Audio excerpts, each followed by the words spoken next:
Show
at 5, clear for takeoff. May reference.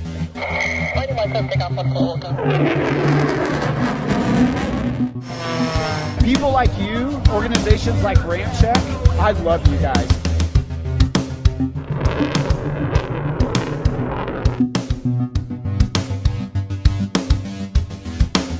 You are clear for takeoff runway 21 left. Winds are called. Stand by for the retrans on uniform. It's showtime. Hey, everybody. Welcome to another edition of the RampCheck Aviation Podcast live stream. It's another Wednesday night. And hi, I'm Tony. Hi, I'm Matt. Wait, what? Aaron can't make it tonight. He had a family obligation this evening. And Ryan, hopefully, I haven't heard back from him in a little bit, but he said he might be able to try and get back on tonight. So, everybody, we got a special guest, Matt Wadman, friend of the podcast for many years. And it's good to see you, man. Thanks for joining us tonight. Thanks for having me again. Anytime. Well, lots to cover on the program this evening. We were thinking about skipping a week, but yeah, I just, we only like to, well, we don't like to do it at all, but we only like to do it if we absolutely have to do it. So, oh, by the way, I wanted to, let's see, our newest soundbite. Okay, you ready? Go for it. Here it is. And I'm a knucklehead. Okay, so It'll be used a lot. right. That's a fairly new one. You guys know where our politics lie here on the podcast. So, yeah, deal with it. Yes. Anyway, I'm going to take a sip of this. Okay. Geez, let me think here. Where do we start? I'm thinking, let's see. How about, well, quick rundown of what we've got going on tonight. Of course, the title of tonight's live stream is Squadrons of F-35’s Oh, man. claim to be destroyed by the Iranian state media. We'll talk about that. That's, fog of war, propaganda shit. Yep. And then, of course, they launched a bunch of missiles. We'll cover all that stuff here as well. Also, pretty crazy video clip from an intercept over the Alaskan ADIZ, or ADIZ, excuse me. ADIZ. What the hell did that come from? Airhead. Yeah, that works. Again. And I'm a knucklehead. Yeah. Okay. But anyway, we've got a really cool video clip of that as well. Let's see, what else are we talking about? Oh, so I think it was Aaron and I last week that we talked about the, I believe it was the 706th at Nellis, the Aggressor Squadron. Is it the 706th? Yes. Yes, 706 Aggressor Squadron. Well, I don't know if it was leaked or if it just decided to release it, but anyway, some artwork for the paint schemes they were going to put on the aggressors. We're going Not to mention, those were going to get painted at Hill. Yeah, at Hill Air Force Base, exactly. Oh, you know what? We'll have one other thing. There's a group of F5 aggressors at Hill now training with the 388th, I believe. Ooh, are they painted black with a red star on the tail and called MiG-28s? I'm guarantee there's at least one. I've got a great Polaroid of it. Anyway, um, and of course, we'd be remiss if we didn't mention our hearts and prayers go out to the families of everybody. Well, to everybody, not just the families, but everyone who was impacted by Hurricane Helene. She was a bitch. What more can I say? Just nasty. Really affected North Carolina, Tennessee, parts of Georgia. Kind of an Florida. Yeah, lots of Florida. Well, of course, Florida. Yeah, sorry. I was talking about like the aftermath after it made landfall. Kind of unprecedented. We've got some video of one of the hurricane hunters flying through the storm. That's kind of cool. And of course, Crew Dragon docked with the International Space Station. That happened a few days ago as well. So we've got some video on that. And we also, oh, geez. Sorry. Oh, you sent me a link. Thank you. I did. Oh, cool. All right. Do you have, I'm just curious because I haven't been on the other end of the being a guest on the RampCheck Aviation podcast, since I'm a host, one of them. Thanks, brothers. Hi. And do you have the private chat function? Yes. Is that something you can send me that link through there? Yeah. Okay. Yeah. Send me that link through there, and then we'll pull that up when we're talking about the 706 paint schemes as well. So, hey, by the way, we're a live stream typically every Wednesday night, 7 p.m. Mountain Time. We try to keep our word on that as much as possible. For those of you new to the podcast, of course, we're available on X, Twitter, YouTube, Facebook, Rumble, sometimes on Instagram Live. Not lately, though, because apparently it doesn't like our streaming platform that we work with. But we are working on that. But hey, please feel free to say hi. Let us know where you're watching from tonight. We love to hear your input as well on some of the different stories. And typically what we try to do, or what we like to do, is we start with a palate cleansing video. What do you say? Go for it. Okay, let me find it. Okay, here it is right here. So this coming from Twitter, breaking aviation news and videos. We'll start it over here in a second. But this is coming from at Aviation BRK. Sun-class Airbus 321-200 substantially damages its main gear during a landing incident at, how do you pronounce that? Skathos? Let's see.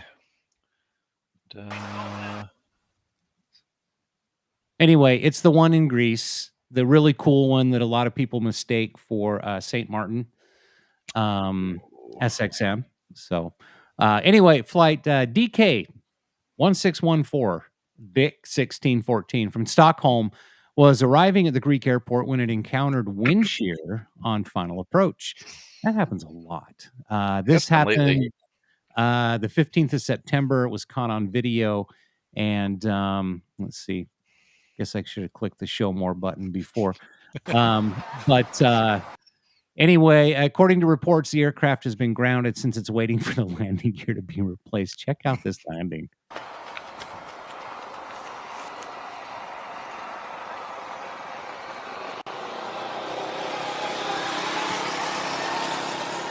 Oh!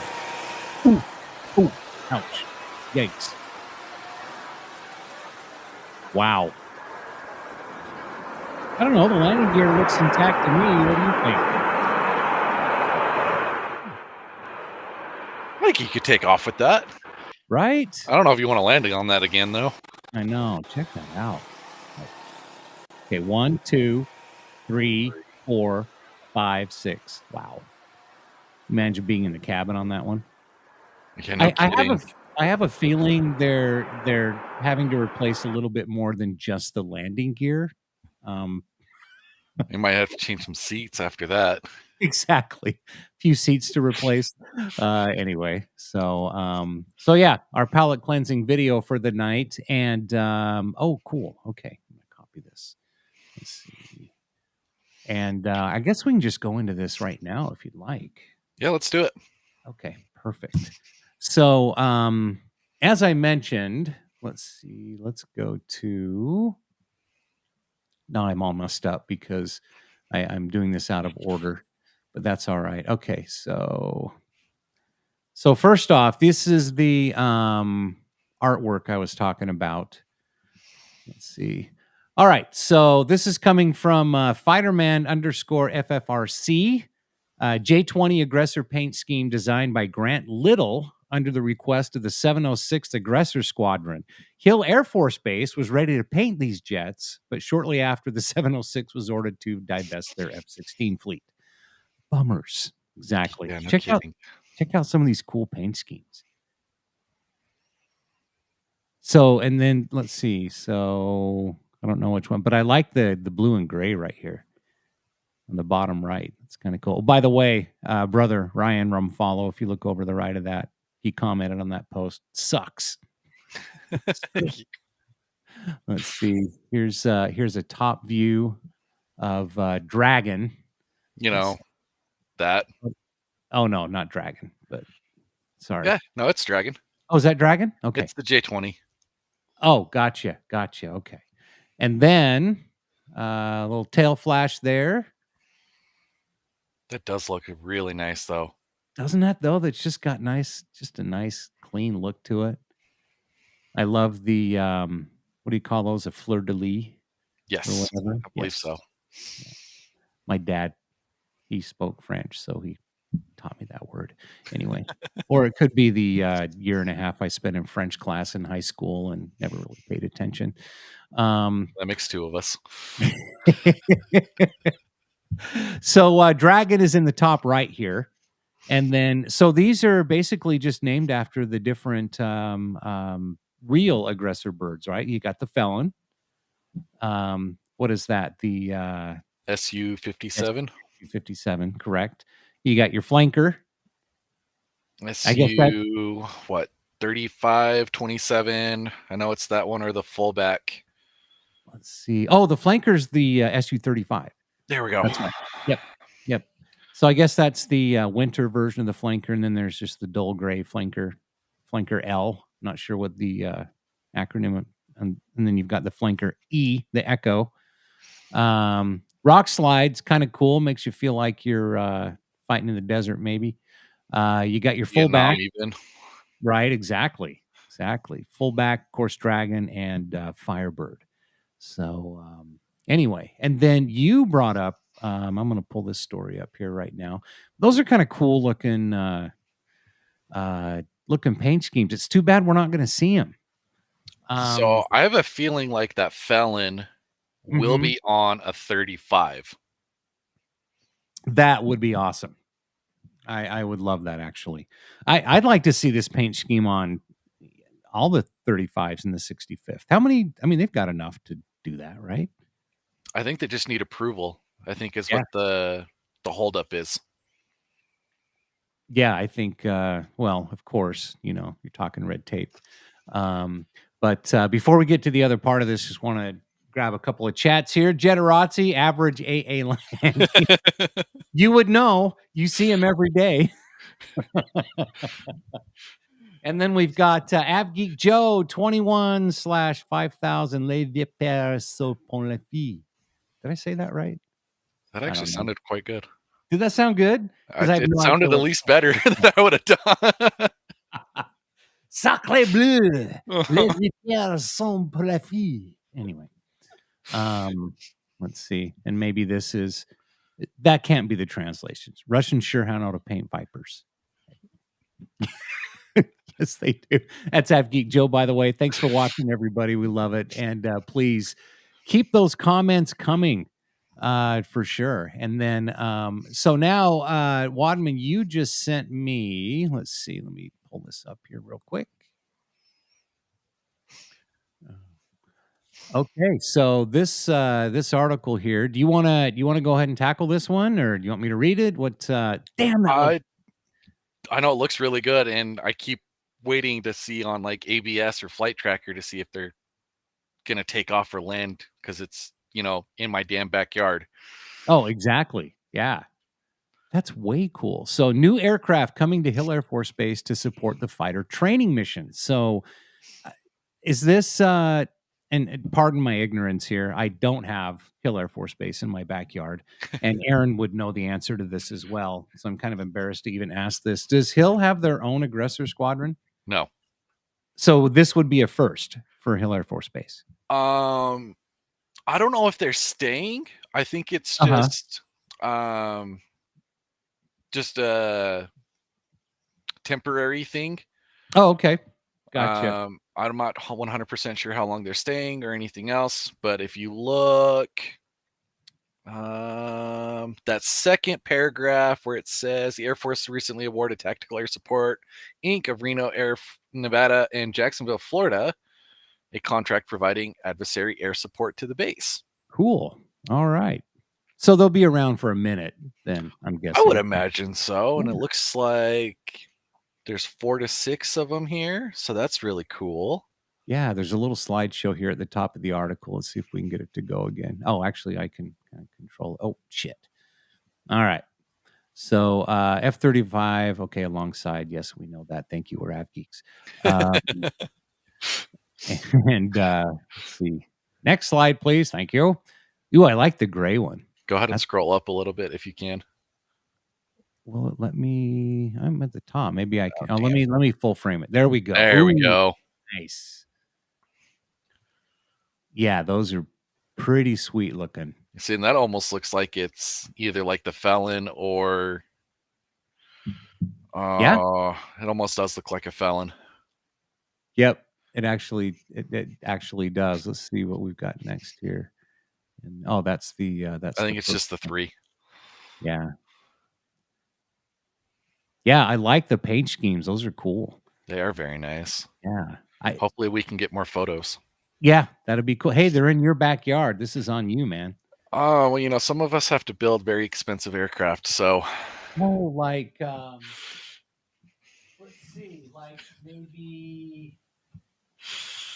maybe something like this. Yeah, maybe just a little bit. Oh, you're wearing one. I love it. I got a new hat. That's awesome. Couple more, let's see, a couple more chats here. This is from Aaron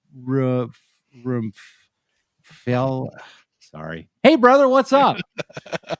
Aaron checking in on X. Hey, fellas, wanted to say hi. Looking good. Thanks, Wadman, for filling in with Tony tonight. Well, I had to pay him, but that's all right. He's like, I usually go on with Aaron. I'm not sure how I feel about going on with you. No, not at all. Kidding. I always offer. No, we love to have you. It's nice to have you on as well. So, Avgeek Joe, MiG-28 against an F-35. I hope this means we'll get Top Gun Bay soon in theaters. So true. So true. And wouldn't expect any less from you, Joe. Generazzi, those TAC Air F-5s are hot. Yes, they are. They really are. Yep. Can't wait to see them flying. So I definitely heard him take off at about 11 a.m. Did you think you were dying? No, God, no. Oh, okay. Not quite as loud as the 35. Yesterday, the demo team, that one was loud and low. Oh. You had people look around at work, and I was like, it's the demo team. You're fine. Yeah, it's Mock. She's cool. You'll be okay. Well, they said, around 2 p.m., 2:05, and you just hear the building shake. And I'm like, yep, there we go. Oh, I could imagine. Yeah, that's crazy. I wish I lived up there so I could see more of those demo team practices. It's fun every stuff. day. Yes. How about we move on to our next story? Let's move on to, let's see, kind of doing this out of order tonight. Just trying to be on the fly. Yes, on the fly. Why not? This is from Combat Learjet. Actually, yeah, I'm actually gonna skip to the new Area 51 story of this because it's got some other interesting stuff on it. So let's see where he's at here. There we go. All right. So from the new Area 51 on X, is the size okay? Do I need to zoom in at all? I would zoom in. Okay. Zoom in on this. All right. Give me 1 second. There we go. That's probably perfect. Okay, awesome.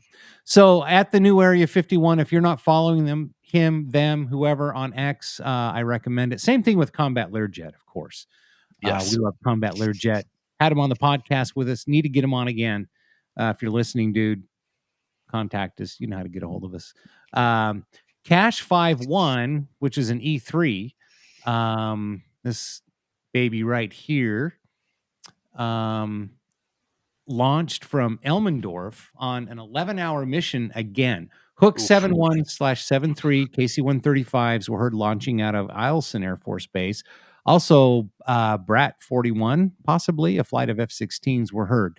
Did the F-16 turn its nose on the S-35 to give them a radar lock, or pilot instinct thinking more of a provocation may occur? Check this video out. I'm going to start this thing over. This is insane. Let's see if we can. There, we're going to full screen this. So you see a Russian bear. Yep. Off in the distance, so this F-16, obviously, and stuff like this. These intercepts, I know the mainstream media likes to make it out to be like, there's something crazy is going on. These intercepts happen all the time. I was going to say, we at least see something like this, 2, 3, maybe sometimes 4 times a year. Oh yeah. And these guys, when the jets scramble, they usually go up and they'll wave at each other, they'll flip each other off or something, and that's pretty much that. Yeah. So the Air Defense Identification Zone is it's a boundary that's around the United States, our sovereign airspace, territory, or whatever. But that it's kind of a buffer between like real NATO international airspace. Yeah. Just real international airspace where anybody can fly, whatever. And then it's that buffer before it's like, hey, you're getting a little bit too close. So typically this is where these intercepts happen. Yep. This one just happened to be over the Alaska ADIZ.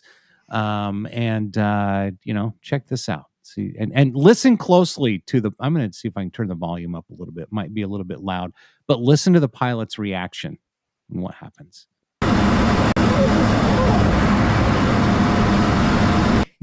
Holy shit. Let's see. Yeah, we'll play it one more time. I mean, look how close this sucker is. I mean, that's a great screenshot right there. I know, right? Let's see if we can move it right there, and then we can get the bear in there too. It's a little blurry, huh? Let's see. I mean, you can almost see the whites of his eyes, or I mean, the red of his eyes. He's Russian. Right. Get it? Sorry. Yeah, I'm retarded. Anyway, so and then let's see. We've got, and then there's also on the post below. So a little bit.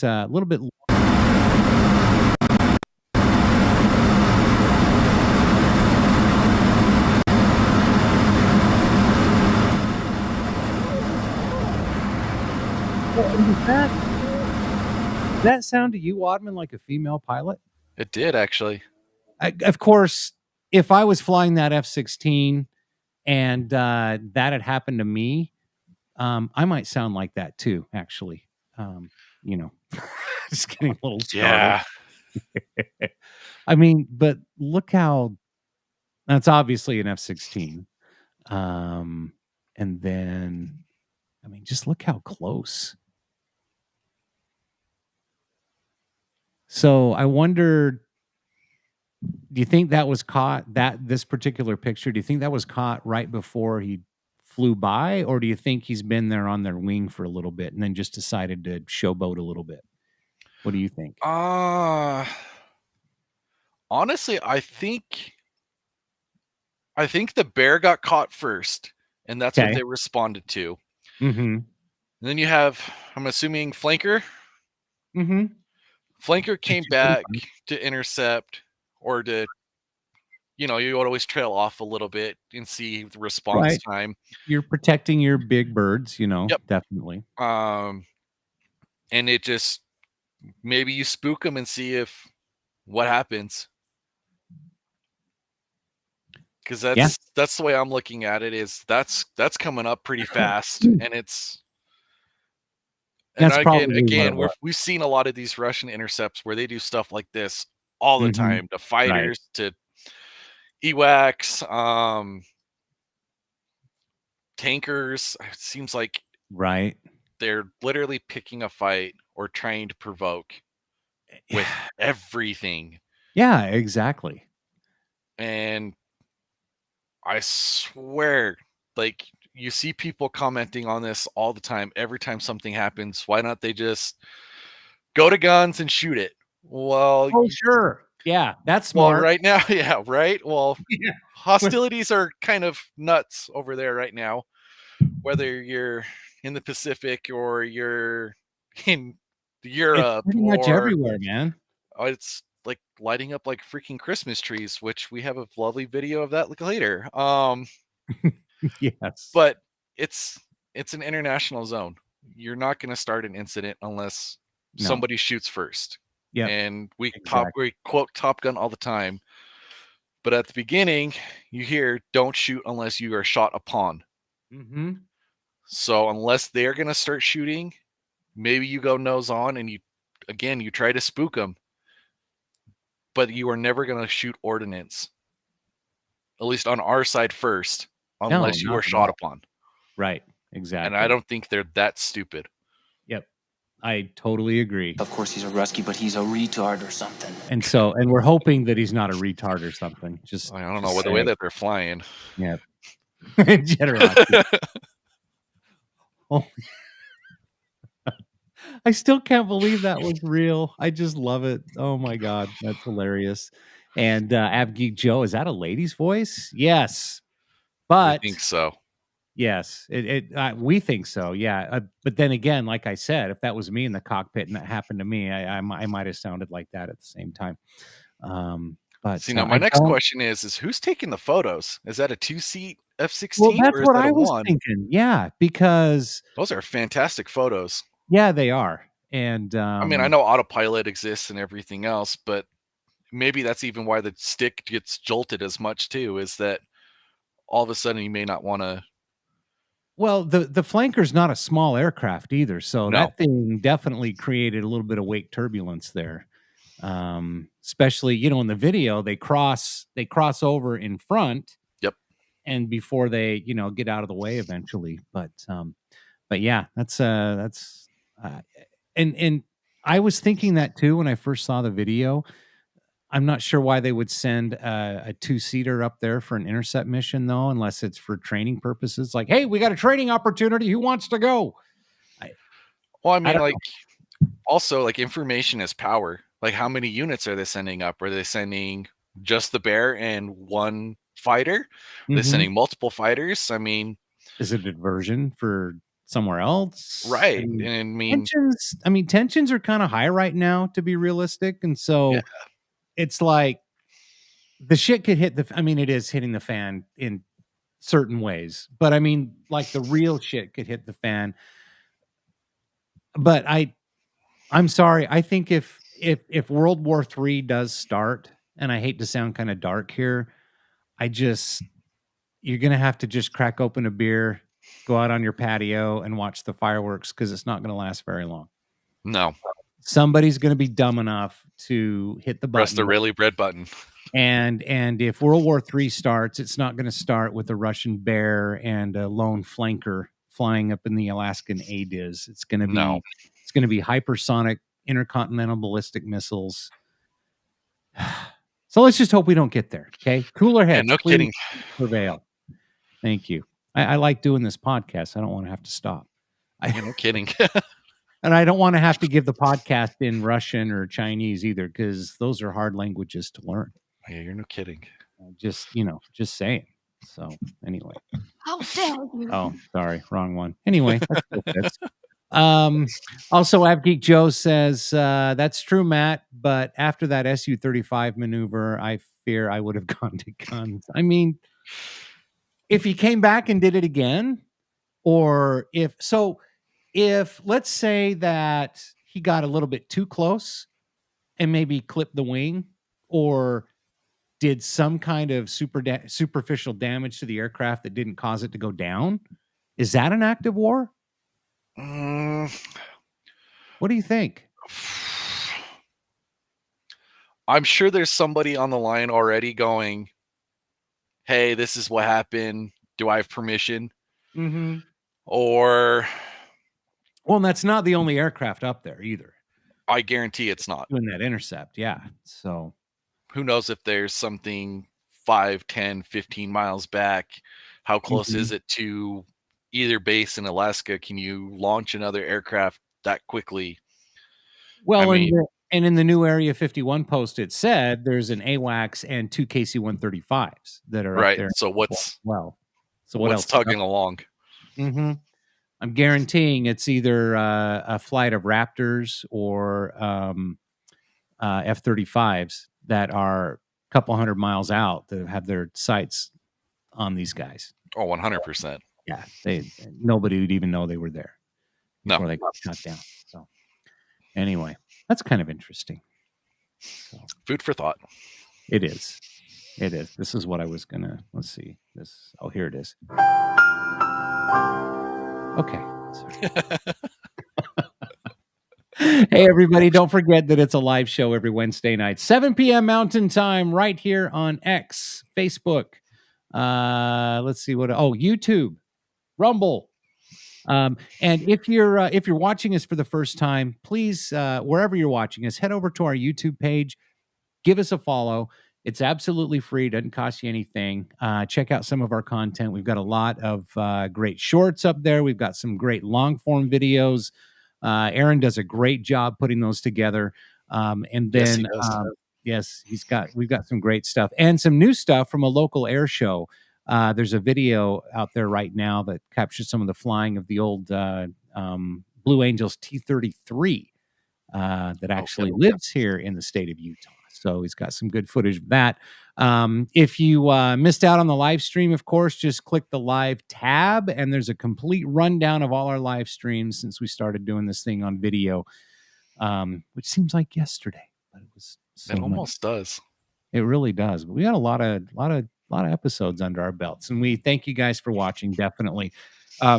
Also, give us a follow on X as well. Those are the two main platforms that we like to interact with. Yeah, exactly. Interact with, and that allows us to interact with you. So let's see. So shall we talk about the shiz hitting the fan in Israel and Iran right now? Which time? I mean, the most current. Okay. Like yesterday.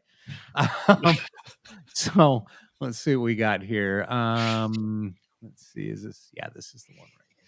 So this is also from X. Now, this is a post. I'm not sure who this doctor is or if this doctor knows what's going on, but doctor. Right. Or if it's a real doctor. Exactly. Dr. Jill. Anyway, Dr. Anastasia Maria Lupi or Lupus at Dr. Lupus on X. Breaking. More than 20 fifth-generation F-35 fighters were destroyed in Israel. Say goodbye to your American tax money. So I'm going to stop you right there. Oh, we didn't pay for that. Israel did. Israel did, yes. So thanks for giving us work. Just build more, they say. Anyway, and then over 1,000 units, and still people are buying them. Right, absolutely. That's your plug, BH. Why are we even selling them to people across the world? I just don't get it. Anyway, because people are scared of what's going on, and right, proven that they work. That stealth is that fantastic, and you either have the best or you get left behind. Well, I know, but why would we sell them? It seems like we'd want to keep that to ourselves, but that's just me. I think after the whole Raptor in Congress blocking that, this was hey, you can't have this, but you can have this. It's no different than us selling F-15s, F-16s, F-18s around the world. You may not get the best of the best, right? But or F-14s to Iran. Yeah. But you're going to have something that can compete with all, if not everything out there. Right. Yeah, that makes sense. So this story is coming out of Forbes magazine. Just to go along, because you're seeing a lot of posts on X right now of people claiming that has happened. But anyway, Iranian media claims, Iranian state media, Israeli F-35 fighters destroyed in missile strike. This, of course, this article came out today, but they're referring to yesterday's attack on Israel. Iran launched its largest attack on Israel to date, firing upwards of 180 missiles on Tuesday. Experts have suggested it was larger and more complex than the strikes conducted in April, and the attack employed the Islamic Republic's Fatah 1 and K missiles. That's all I'm going to say about that. Israel has claimed that most of the incoming missiles were shot down and no Israelis were killed, although Palestinian officials reported that a Palestinian man was killed by falling debris. Oh my God, have you seen that video? Yes. Yes, I did. I was debating whether or not to show it, but yeah, we probably shouldn't. It's pretty graphic. It's kind of funny at the same time. Am I horrible for saying that? No, because I saw it and I looked at that and I was like, that's not real. And then I saw it again and again and again. And it's almost like something out of a freaking Looney Tunes. I was just going to say the missile might as well have been an anvil with the words Acme written on the side of it. I mean, it looked that like cartoonish to me. Oh my God, yes. Oh yeah. I don't know if we should show it. I'm not going to. All right, I better not. But go on X, just shoot for Palestinian killed by falling debris or falling missile or whatever, and you'll know what we're talking about. Damage was also reported to be minimal, but on social media on Wednesday, many pro-Iranian supporters echoed reports from Iranian state media that the missile successfully struck Israeli air bases. Claims were made that the attack destroyed entire squadrons of the Lockheed Martin F-35I, a deer. A female deer? No, never mind. The Israeli Air Force's fifth generation fighter. Everybody who's watching this is too fucking young to know what I just said, and I'm a really big geek. So anyway, videos on social media showed missiles targeting Tel Aviv and showing the devastation that the IAF's F-35s were purported to cause in Gaza. Iranian propagandists have also alleged that Nevatim, is that how you pronounce that, Matt? Yes. Okay. Air Base, the home of 2 F-35 squadrons, was also completely destroyed in the attack. Now, okay, we're not going to watch the video because whatever. This comes from Adam Adamidia on X. Iran has successfully destroyed 30 Israeli F-35 fighter jets that were used to genocide 40,000 children. Okay, all right. Okay, you have your opinion. Well, guess what? He got community noted. Readers out of context. This is a misleading as the video is 7 months old from a destroyed tent camps at Rafah refugee camp. Okay. There's yeah, no kidding. Strike one. Let's see. This comes from Mensch OSINT. The Iranian attack purportedly destroyed a number of F-35 stealth fighter jets in Nevatim Air Base and F-35s or F-15s, excuse me, in another base could be Hatzerim. These warplanes are bombing Gaza and Lebanon on a daily basis. Iran took out a number of them. Is that the video of the missiles coming or the missiles coming down? Yeah, I've got another one that I've got in another tab that I'm going to show up, and then this is yet another post claimed Palestinian activists disrupted domestic F-35 production by damaging a manufacturing facility. When and where the video was filmed has not been confirmed. I think this is kind of my favorite one. Breaking Palestine action or on the roof of Teledyne. Doesn't Teledyne make Waterpick or the Terminator or something? No, it's Cyberdyne. Yes. Weapons factory disrupting the producers of crucial components for Israel's F-35 fighter jets. This one is for Palestine and Lebanon. Resistance until victory. Well, she's on the roof of a building. Yeah. And it looks like she's holding a fire extinguisher. Yep. And correct me if I'm wrong, but I don't think they actually have parts that are built in Israel. Again, yeah, exactly. So I don't know. So there's amplifying the missile strike, though it would appear that Tuesday's missile strike was largely thwarted. The commentary on social media suggested it was a huge military success.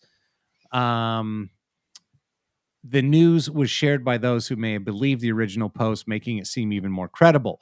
The spread of these posts can be considered either misinformation or disinformation. God, I hate those words. They were just ruined in 2020 and 2021 and 22 and 20. Anyway, in the case of the former, people on social media may see the videos, images, and simply think they're true and repost them because they feel like they're sharing a true news without critiquing it. Iranian state media presented a fictional narrative, and it's also likely employed operatives on social media to post their own claims, which serve to provide confirmation for an event that did not occur. And so I don't know. Take it with a grain of salt. Now, there's what I wanted to show you, though, and there were a few people that commented on these. We'll get some of their content. So I want to get your thoughts on this too, Wadman. Sure. So this is coming from Aim Maya. Here's a clearer video about Nevatim Air Base, the most important Israeli military base. It has F-35 fighter jets, C-130J transports, and radar systems. It was their key for training and defense in the Negev desert. So here's this video is kind of insane. I'm going to lower the volume, though, because it's kind of loud. I was going to say, I haven't even seen this one yet, so this is perfect. Yeah, so this, here we go. Just check out the barrage of missiles coming in. Check this out.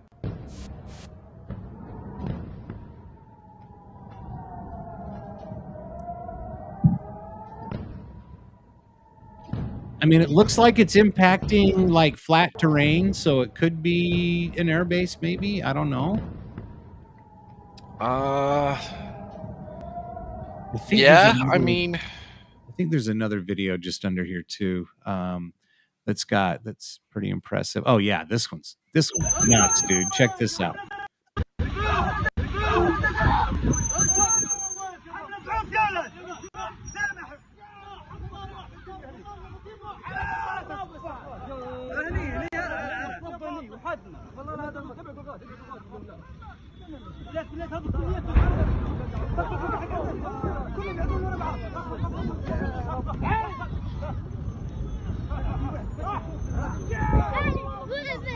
Look at that. I mean, number of impacts. Some of the building a little bit off to like the right on one of it. There's the two buildings. It kind of looks like a hangar. Let's see. Oh right yeah, there. Those two do look like hangars. Well, and you look at all the impacts in a line. It's like, I mean, obviously it would make sense if you're going to target an airbase to target the runway. You see all the smoke plumes. Yeah, that's what I think they hit. It definitely looks like they hit a runway or taxiway, maybe something to try to slow them down. But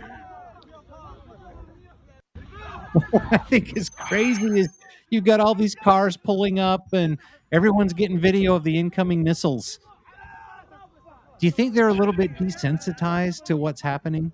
You'd have to be at this point. I mean, you would think so. This has been ongoing for almost feels like decades, which probably is decades. Well, this is an unprecedented Iranian attack, or in Israel, they just call it Tuesday. It almost feels like it. Right? Look at all those. It's insane, though. Oh, shit.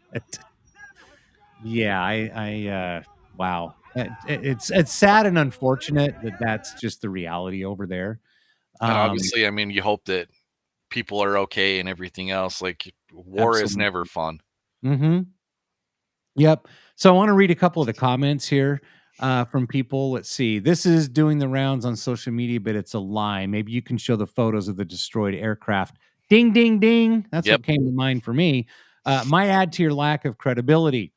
New Rebel Records. Our tax dollars were fired at our tax dollars. Some were shot down by our own tax and the rest hit by. So true, man. It's so true. All the conspiracy theories. Let's see where was. Okay, this is one of my favorite. Do you really believe that 80 million aircraft or $80 million aircraft will just sit on the ground and wait for the hit? So, do you remember, Wadman, like the first time that Iran said that they were going to strike Israel? Yes. It's like, oh, we're going to strike you, and it's going to be the mother of God coming down upon you, blah, blah, blah. And we're going to strike you soon. Well, okay. Oh, we're going to strike soon. We mean it. No, we mean it now. We're going to strike you soon. And so it's like, do you think, I mean, okay, part of it's like hyperbole, but the other thing is that if there's a strike that's going to happen imminent, they think they're just going to leave all their planes on the ground, especially when Iran tells them kind of when and where they're going to do it. I don't know. It's just me. I mean, part of it is you probably take like your most expensive stuff out. Stuff that's going to be, you can probably replace an F-15 easier than you can an F-35. Right. Now, if that truly was that airbase that was hit, I have no doubts that there were some aircraft that were lost. Oh, 100%. There's always going to be something. I'm sure there's C-130s. There's right F-15s, F-16s, probably. I'm trying to think of what else would even be out there. Probably some AWACS of some type, I would imagine. So there's definitely going to be things that are destroyed. Yeah. Although I would think any like airborne warning system would already be airborne at this time. I mean, as soon as Israel struck inside Lebanon, you know that they had to be up there, knowing that there might be some kind of retaliation. I don't know. I could be wrong. I was in the Air Force. I was a radar operator, but that was, like another lifetime ago for me. It was a long time ago, and I've probably forgotten. Well, I have forgotten so much. But also when you're trying to kind of see through the fog of war, so to speak, and the misinformation and the propaganda and everything, common sense has to take hold at some point. When you think certain things, but that could just. Well, I mean, and there's also like the reports that the British were intercepting missiles and everything else too. You got to figure like, hey, they're probably sending some kind of warning saying, hey, we're seeing missiles launch. Well, I even saw on social media that the United States, our military was up there intercepting these missiles as well. No, I mean, obviously, like we're just saying, it's the fog of war and everything else. So you got to take again with, like you said, take it with a grain of salt. But there's common sense. Please use it. Yeah, exactly. And Joe, I totally agree with you. I don't want to get let's see. This is just what Joe says. Lies, and more lies. October 7th happened. Yes, it definitely did. I'm right now fighting anti-Semites in real life, and these anti-Semites just lie. Well, that's true. A lot of people lie. A lot of people. And, I just, my personal take on this is I think Israel has the right to defend themselves. And when people call for a ceasefire, I mean, just take 9/11, for example. Okay, so that happened. It was, determined, obviously, there are lots of different conspiracies out there, that it was an inside job, that it wasn't, this and that, Osama bin Laden, the Saudis might have been involved. I don't know. But what it did is it woke up a sleeping giant. And the United States, we were fucking pissed. And we were out to retaliate against the people that took our citizens' lives. So what would our response have been if the rest of the world was, oh, no, ceasefire. No, it's fine. No. Well, you got to think about the last time, Pearl Harbor. Well, yeah, exactly. Every nation should have the right to defend themselves. Now, are you going too far? I don't know. Sorry, that's not my decision, or not for me to analyze. No. But you know what I mean, right? 100%. Yeah. So, I mean, we're just two av geeks that are talking on a podcast. We don't know what's going on. We don't have Right. access to that stuff. And if these attacks didn't affect airplanes, we wouldn't even be talking about it. No. I'll 'Cause be we're honest. Like you said, it's another Tuesday. It really is. It's just, I don't know, just this crazy stuff going on in the world these days. There's one more video clip that I want to show you that was also on X. And this is coming from somebody who, now there's two different versions of this, of the take on this. So we don't know if this was taken actually from a passenger or if this was from the flight deck of another aircraft. But from breaking I've heard flight deck. Okay, so and I've heard flight deck too, but it was from a guy that, anyway, Less credible. That I personally would deem as less credible. So I find breaking aviation news and videos pretty credible. I would agree. In my opinion. Good So, follow. This says passenger. Now, I guess that passenger could be like a jump seater on the flight deck, so I didn't even think of that. But passenger films the firing of ballistic missiles from the Iranian state during its large-scale attack on Israel yesterday. This video is reported to have been captured near Shiraz in south-central Iran. So, here we go.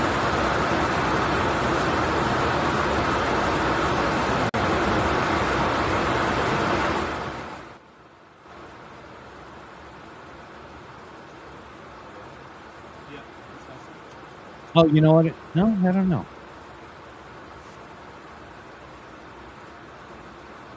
Well, they really get blurry when they get up high, don't they? Yeah, they do. Well, I think it's also like the phone trying to focus on so many different things. You know me, Wadman. I'm such a smart ass anyway. Yes. So what I want to know is, why was there an airliner in such close proximity to this? I mean, I guess it could be a surprise attack, so it's not like they're going to close the airspace off. And this is an Iranian. Apparently, it's an Iranian airliner, or something that's been cleared to fly in Iran. But that would kind of scare me a little bit, don't you think? Oh, I would love to get like the review from the passengers on that one. Oh yeah, exactly. Be kind of crazy. So the world's crazy. Yeah, the world is a crazy place. So let's see. Oh shoot, there was a video that I wanted to show. Dang it. Wonder if I can upload it here really quick. Give me 1 second. Sorry, I was totally thought I was prepared for this one. Hey, by the way, everybody, as I mentioned, it is a live show every Wednesday at 7 p.m. Mountain Time. Go for it, man. You know this. I do. That's too funny. Let's see. What is it? The October. Here it is. I put this video together earlier. I just forgot to upload it. So okay, the video is uploading right now. So we'll show that here in a minute. Should we talk quickly about? Let's see. Okay, we're done with you. There you go. Let's see. Let's talk about Hurricane Helene. All right. Yeah. By the way, everybody, thank you for the chats. Keep them coming. We love hearing from you guys. Absolutely. Let's see. So this next video is coming from Flight 360 Arrow on X.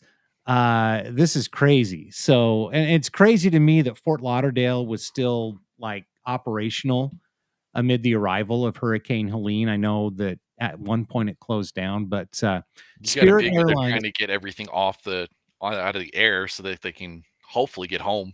Right. Well, here's a Spirit Airlines Airbus A321 landing at Fort Lauderdale. Spirit Airlines. Well, that's true. You have a point there. They're doing this is them doing a go around runway 10 left, 10 left at Fort Lauderdale Hollywood International Airport amid Hurricane Helene. The aircraft that originated from LaGuardia, there's another part, remained on a holding pattern for the next 15 minutes right after the go around before doing a safe landing on the same runway. Airports including Hartsfield, Jackson, and Atlanta still dealing with impacts from Hurricane Helene here on Friday. I'll bet even Jetterazzi, I'll bet Dallas Fort Worth got a bunch of either diversions or aircraft moving their aircraft out of these airports that were in the path of Helene. On Thursday, now of course this was last week, a week ago, around 215 flights were canceled, 769 delayed at Atlanta Airport due to the storm. So here is the go around. Start this from the beginning. I mean, look at those winds. I was going to say, look at the rain and the wind. Yeah.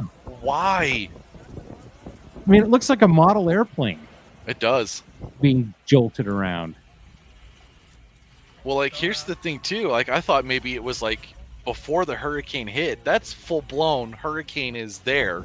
I mean, that's pretty much, yeah. I mean, I guess the only thing would be that maybe the winds were directly down the runway at one point. But if you look at it, I can't tell from that angle if it's like a crosswind or if it's a tailwind.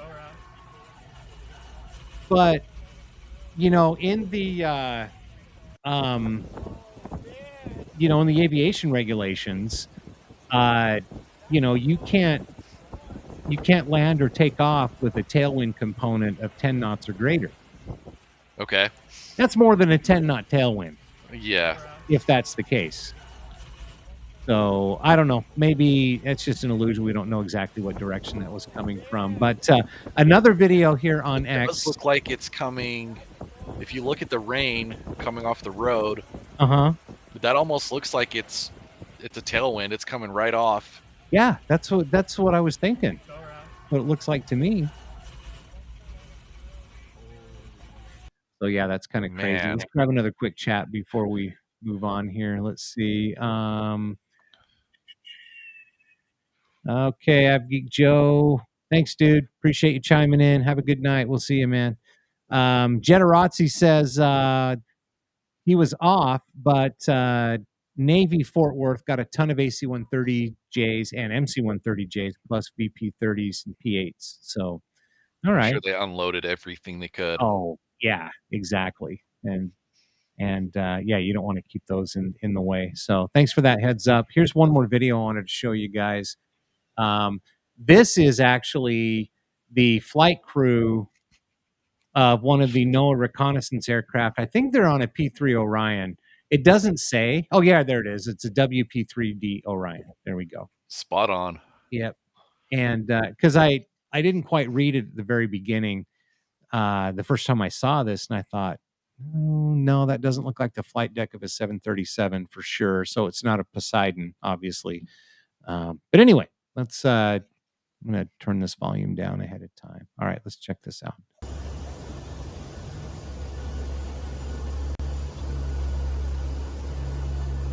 These guys actually look like they're having fun.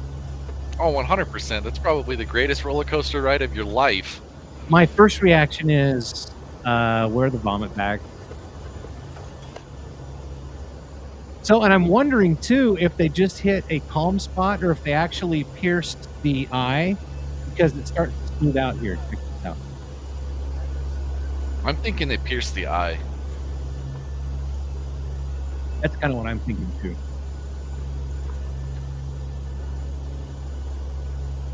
Because that It's does like- get a lot calmer.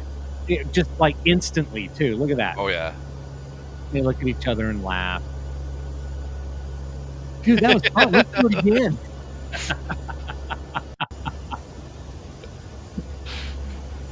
You know, you gotta. Here, I'll just let the video play. I'll just mute it. You gotta love these guys, and you gotta think about like, I mean, yeah, that might look like fun, but that's gotta be scary because you know you're heading out on one of these missions. You don't know if you're gonna come back or not. Yeah. So anyway, let's see. Yeah, and Matt the man. Hey, dude, thanks for checking in. So crazy flying into them. Oh, yeah, I could imagine.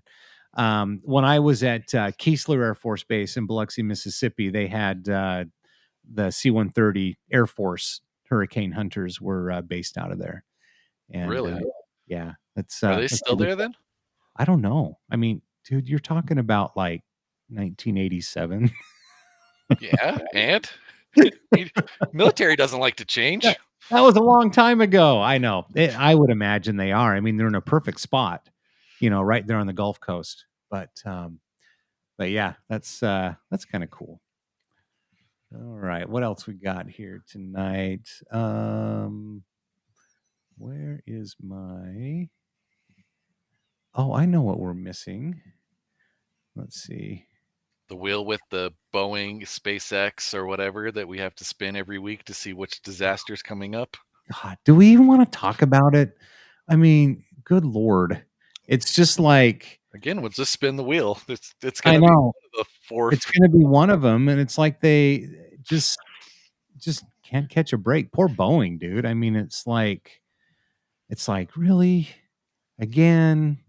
I mean, they probably have their, they've got to have like some kind of a board that they work off that's got like all of the week's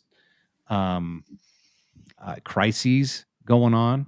Is the IAM strike still going on? God, I don't know. I haven't heard anything about it. I haven't heard anything about it either. And the guys at the ILA on the East Coast, the line shoreman workers, when Boeing went on strike, or when the IAM went on strike, they're like, "Hold my beer."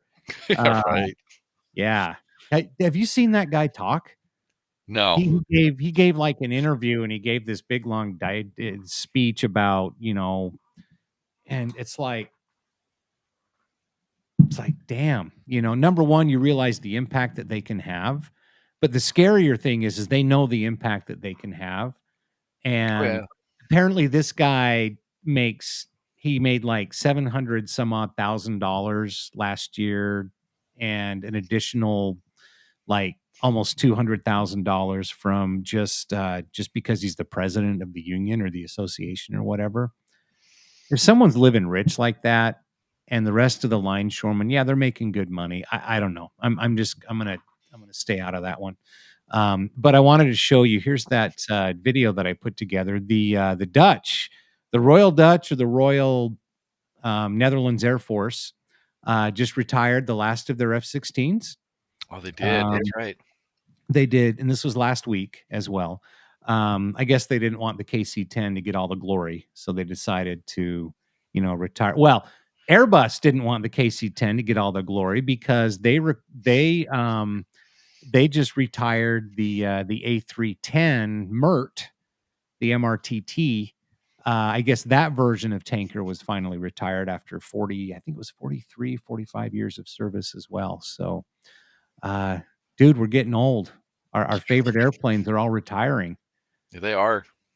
The A-10's right around the corner, and I guarantee that'll be done in the next 5 years. It's so sad. So sad. Anyway, here's just a quick little video of the Dutch F-16s retiring. And this, I had to upload this on the fly, so we won't be able to talk over this one, just so you know. That's all right.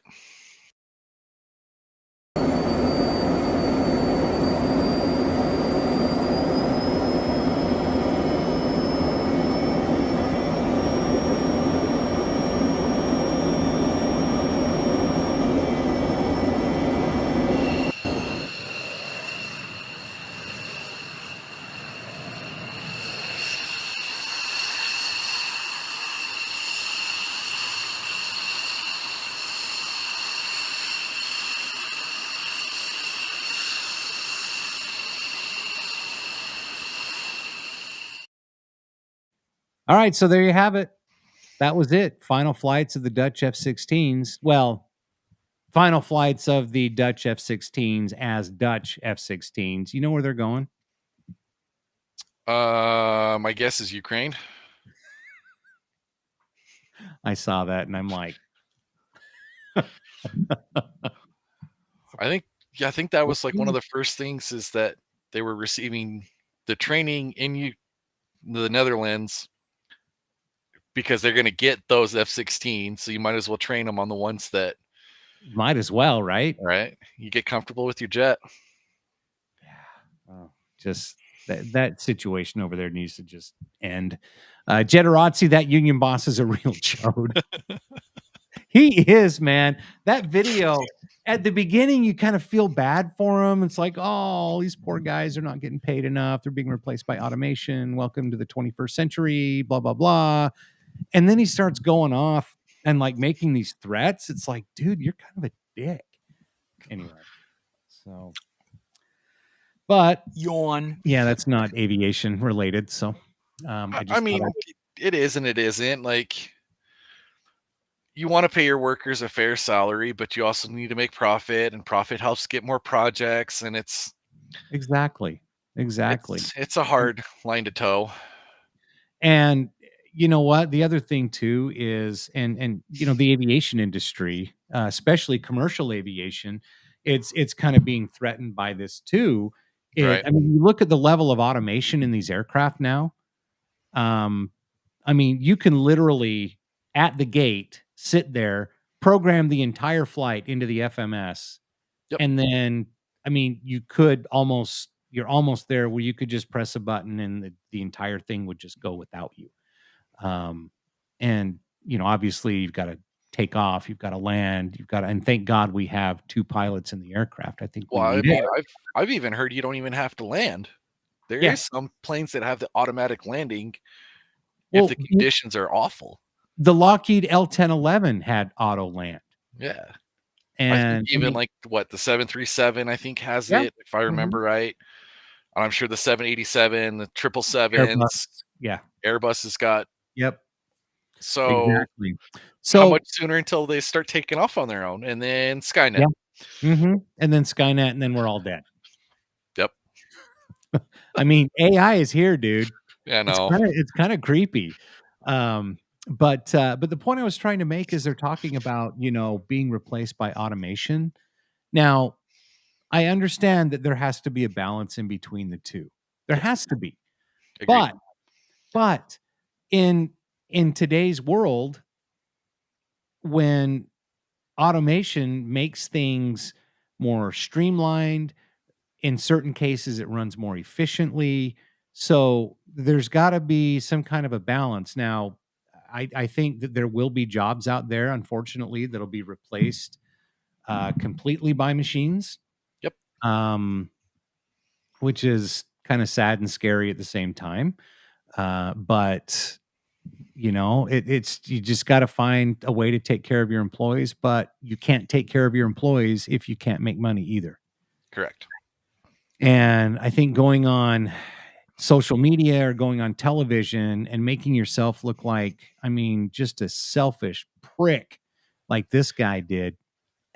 I understand you want to get your message across, but I think that he gained a lot less sympathy by doing that. But again, you know, it's yawn. We're talking about boats here, not airplanes. Actually, we're not even talking about boats. We're talking about getting shit off the boats. Anyway, well, I mean, just hope they figure it out because it's going to mess with the entire U.S. economy. Go ahead. Well, I mean, here's like the thing too is, okay, if it's switching to automation and everything else, and this is message that's going to go to the younger folks that are still in high school and everything else, start learning AutoCAD, start learning how to maintain machinery. Yeah. Because those jobs are coming. Yeah. They will be coming a lot sooner than you think. Yep. So get familiarized with that. Start getting into trade schools. I know college is great, but man, it's expensive. Because machines are machines, technology is technology, but it's still man that puts it together and creates it. And it always breaks. And it always breaks. So definitely. And when it comes to aviation, even a light bulb can ground an aircraft. So, yep. Hey, Marvin, what's up, dude? Can't replace a plumber. Damn straight. I love it. It's kind of a shitty job, though, right? I'm sorry, I was just kidding. That was way bad on my part. I know. I deserve another one of these. And I'm a knucklehead. Yes. So, yeah. I don't know what else. Hey, what do you think? What do you say we do our this week's segment of fuck around and find out? Maybe. Let's do it. Okay. All right. Let's do it here. I thought I was prepared, but you know, hey, it's me. And I don't know. Do you think automation could replace me? No. Okay, that was the right answer because I was about ready to punch you out here, punch you off the podcast. I'm just kidding. All right, everybody. Thanks for watching tonight. I know it's kind of rough, but this is who we are. Yep. Guess what? It's time to fuck around and find out.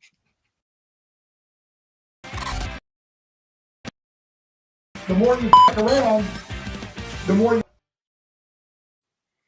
All right, today's fuck around and find out clip actually is coming from our friends, again, Breaking Aviation News, and courtesy of our friends at the, I think it's whatever the catering company is at the Seattle airport, Seattle SeaTac. So here we go, right here. I don't know if you've seen this yet or not.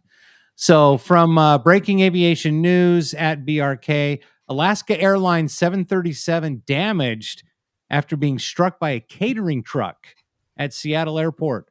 The incident is believed to have occurred last week when the aircraft was being towed to the gate. No passengers were on board and no one was injured. I mean, check this out, dude. Oh, man. Boom! I mean, Oh, shit. he hit it hard.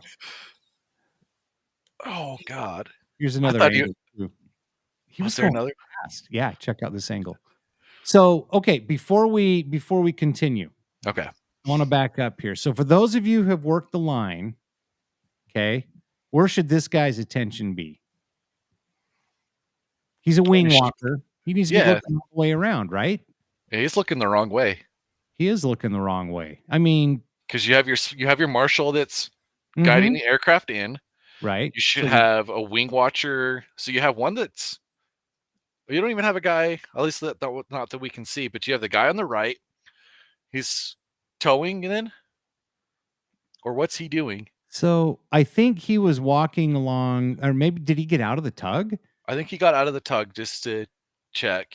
Okay. But why stop there? Yep. Exactly. And next, you have the guy on the left that you can clearly see. Sticks are at the. They're down. Down. That doesn't do you any good.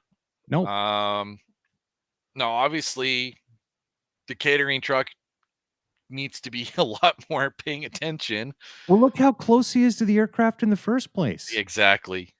And if that aircraft is, and number one, the other thing too is when you're towing an aircraft, I believe the collision lights need to be on, right? Or maybe that's pushback. I can't remember. It's been a minute since I worked on the ramp. Maybe Jetarazzi, you can chime in. But so this catering truck right here, he should have been waiting right here. But then again, the guy lowered his wands, and so I don't know if he saw, but there's no way I would drive that close to the aircraft. So here, we'll let it play out again. Oh man. The other thing too is that catering truck, he was going way fast. Look at the guy. Yes. Look at the guy on the right here. He's like, oh shit. So he's just walking. Let's see. Let me back it up a little bit. So he's walking back. Now he has his wands up. Yep. He does now, that's for sure. So yeah, he's walking and then he hears that boom right there. Yeah, now he's got his wands up. Yeah, because he's thinking, oh shit, I should have had those up the whole time. At least just like something, like I would imagine there's got to be some signal that's saying, hey, hold. He's not even paying attention. No. And then here comes the good old catering truck. And watch, his wands go right up. Oh, that's like, those are the no shit over the shoulder ones. Oh, yeah. Oh, man. So the guy in the truck obviously was not paying attention, driving way too fast, driving way too close to the aircraft. I mean, did he think he was in a tug? Of course, catering guys, they don't drive tugs, so they don't even know better. So he should be used to that. But man, he hit hard. Well, I mean, like, the other thing is that his lane and the plane needed to be pulled up more? Yeah. I mean, well, the plane obviously is not up and so I don't know why the guy got out of the tug and left it there. Although, you know what? if you look closely at the tug from the straight on picture, it looks like there's a guy in an orange vest still in there.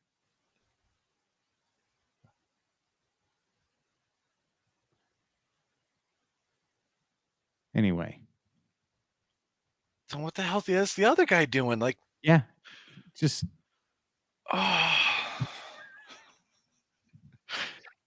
So I'm guessing this video. I should have said. Let me go back to the description here. So this says, "Yep, have occurred last week when there was no passengers." Okay, it doesn't say anything. So we're looking at a video of at least 3 former employees of a catering company and a ground service. And see, that's the other thing too, and that's why I put this in the fuck around and find out section of the show tonight, because almost all the major airlines, almost all of them, have gone to contracted ground service personnel, ground service companies. There are companies out there that all they do is they bid for these ground service contracts for the lowest amount of money possible. They pay these guys the lowest amount of money possible, and they just and I mean, you get what you pay for. I'm sorry, that's just the way, you know. And the other thing is these ground personnel, these rampers that don't work for the actual airline, all they're there for is a paycheck, because they don't get the health benefits that airlines get. They used to be great. I hear they're shit now. I know they were shit when I was at SkyWest. Super expensive. They don't get the flight benefits. Nope. So what's the incentive of working around airplanes other than the fact that you just either need a job or you love to be around airplanes? I got nothing. I mean, you kind of said it the best is, hey, it's a job probably like right out of high school. Mm-hmm.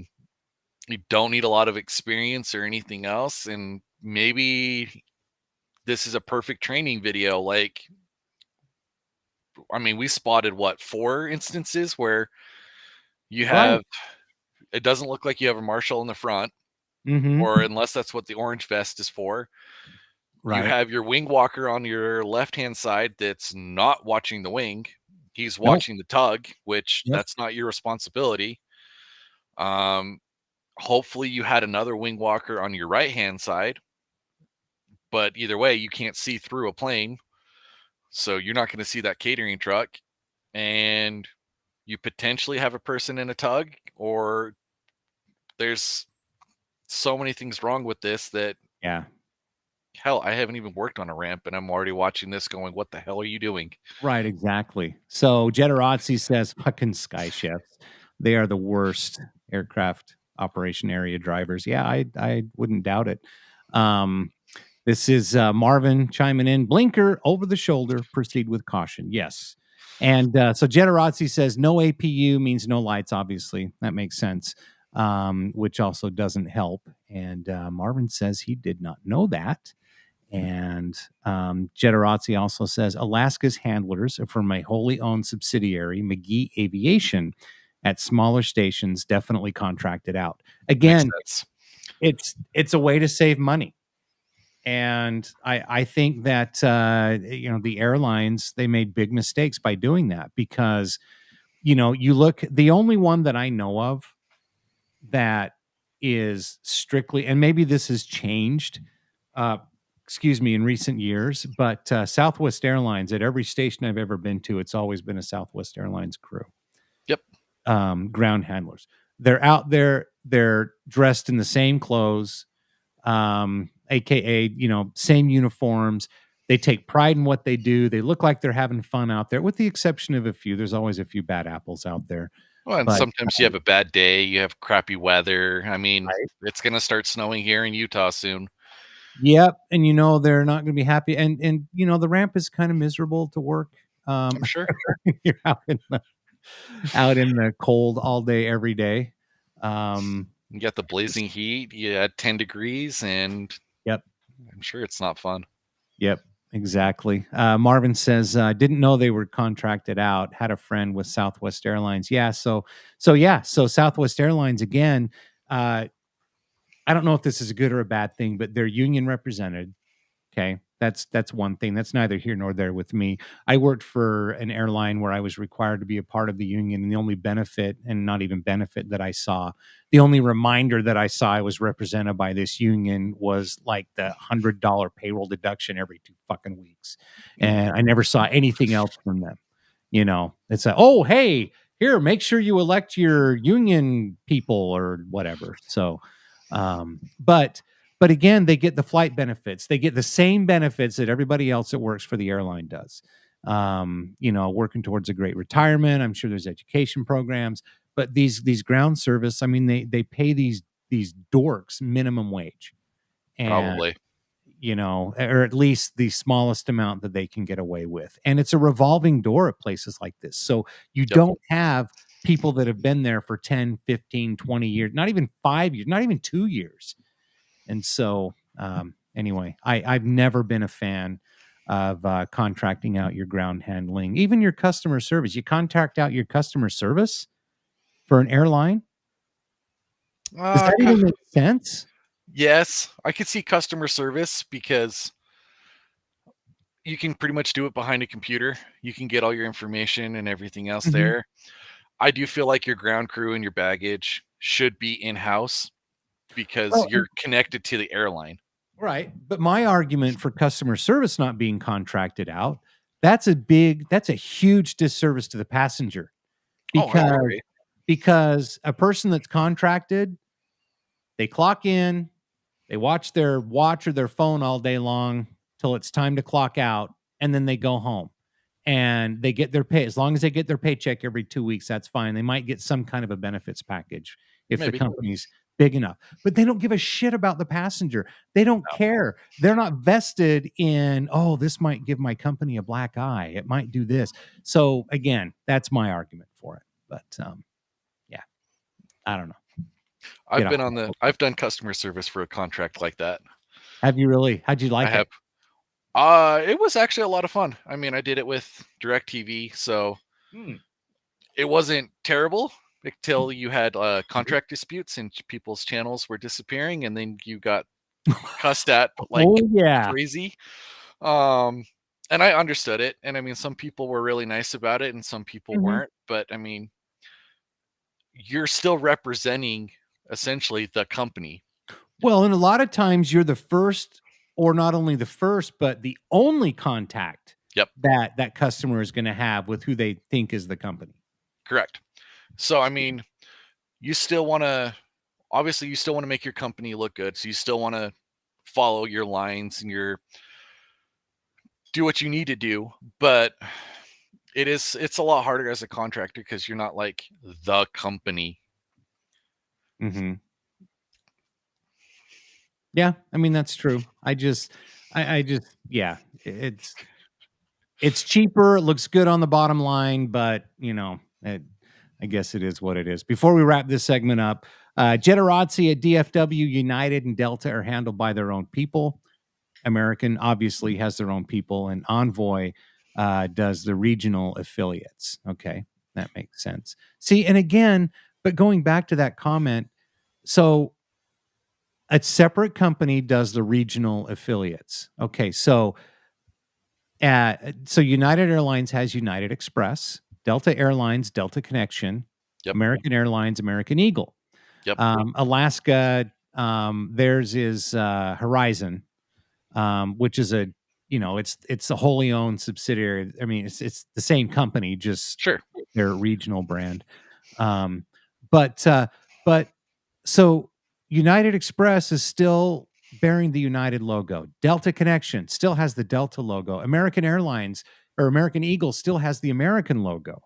So wouldn't it be in their best interest to have the same flow of customer service so it's a consistent experience across the board for the customers? Because most of these customers are going to fly a regional into the hub, then they're going to hop on mainline from the hub to go whatever their, longer destination is, or they're going to get, but people don't differentiate between, oh, well, I flew SkyWest Airlines. No, I flew Delta and it was one of those really small jets. They don't associate that. So no, they're gonna take it out on the logo, the name, because that's what sticks out. That's what you remember. Exactly. But hey, I just run a lowly little podcast, and I'm not an airline executive, so what the hell do I know? Anyway, Generazzi, everybody else, G2, Swissport, WFS. Doesn't Lufthansa still do ground stuff, or is that just fuel? I think Lufthansa did it for a while. Gosh, I worked for Hudson General. Of course, Really? that was a fuel. Yeah, that was just as a fueler. So, also from Generazzi, Air France in San Francisco. Half of our station were Air France employees. The rest were contractors who wore our uniform. Ground handler was contracted as well. So it's a lot more common than a lot of people know. But I just think it's better for the industry. It's better for the passenger experience. It's better for the employees to work. But obviously for these large companies, it's not better for their bottom line, apparently. I mean, that's the only reason why they make these decisions. But Well, I mean, like, we got to also take into consideration too how many of these companies were hammered by the pandemic and everything else, and now you're trying to regroup. So maybe you can absorb some of those people later on and be like, all right, now your actual Delta, American Airlines, Right. United, Southwest, however you want to differentiate all of that, and actually make them employees. Maybe it's almost like a training thing where you can start as part of like a temp job. Yeah, and I think that all depends on your attitude as an employee. Agreed. So, yep, I totally agree. But so anyway, that is this week's edition of Fuck Around and Find. The more you fuck around, the more you're going to find out. So I know we had a lot more to talk about, but we're getting pretty close, running short on time, and Wadman's light's going out. So Yeah, it does that. But before we go really quick, just want to say congratulations to SpaceX for another milestone, I guess a milestone accomplishment.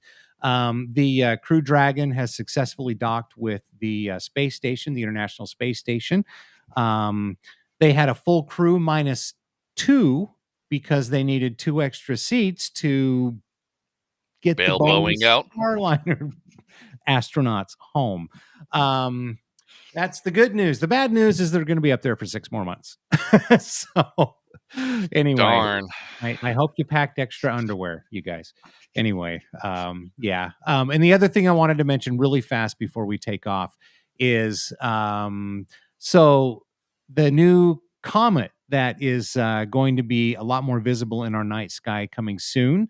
The C/2023A3 Atlas comet, and it's starting to become visible. But this is a really cool picture from the International Space Station. Damn. Isn't that awesome? That is awesome. That's quite a tail as well. That is a massive tail. I mean, you've got the Earth, you've got the atmosphere, right there on the horizon. You've got the Northern Lights or the Aurora Borealis, and the comet all in the same picture. That is an awesome shot. That'd be a great screenshot. Oh, yeah, it would. Definitely. Okay, we'll wait for a second. Go ahead, you guys. 3, 2, 1. Okay. Anyway, so yeah, we just wanted to end the podcast on that. Once again, everybody, it's a live stream every Wednesday night, 7 p.m. Mountain Time. Aaron and Ryan should both be back next week to join us. Or who knows what the hell's going to happen? But all three of us should be there. I want to thank you, Wadman, so much for joining us tonight. It's been good having you. Thanks for not making me do this solo tonight. Oh, of course. You guys know anytime you need me. Yep. We're happy to have you. And we, as always, we thank you personally for your support of everything that we've been doing since the very beginning. For, that awesome picture you got behind you. Yeah. And Aaron did a fantastic job with it. And the matching wardrobe. Yeah. I mean, it's not a 35, but hopefully Aaron can get these up on the website soon. Oh yeah, you've got an F-22, don't you? I do. Yep. But I knew that. Dang it. I would hope so. Yeah, I'm retarded. I know. We're gonna have to take away your aviation card again. I know, right? Jeez, don't do that again. I forgot that we sold you a Raptor jersey. Really quick, if you're new to the podcast, once again, stop by our Ramp Swag store. This is home of everything RampCheck Global. We got some really cool Ramp Swag out there. We'll take you over to the Ramp Swag store right here. Absolutely. That hockey jersey right there, there's one of them. And you're wearing, let's see. We did a custom one for you, didn't we? I got to show this one off. So I remember. It's been shown off quite a bit, and I'm going to take it down to Florida with me at the end of the month. Oh, that's awesome. Well, thank you so much for that. But yeah, so it's available right now.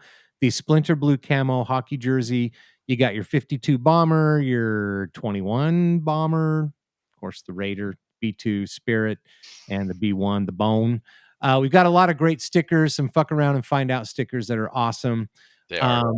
And if you're planning on going to Red Flag this year, you'll know exactly what this means. Flex here. Wouldn't that be cool if we had a whole line of cars that had those on their windshields? That would be really cool. Isn't it Red Flag? They're all done for this year?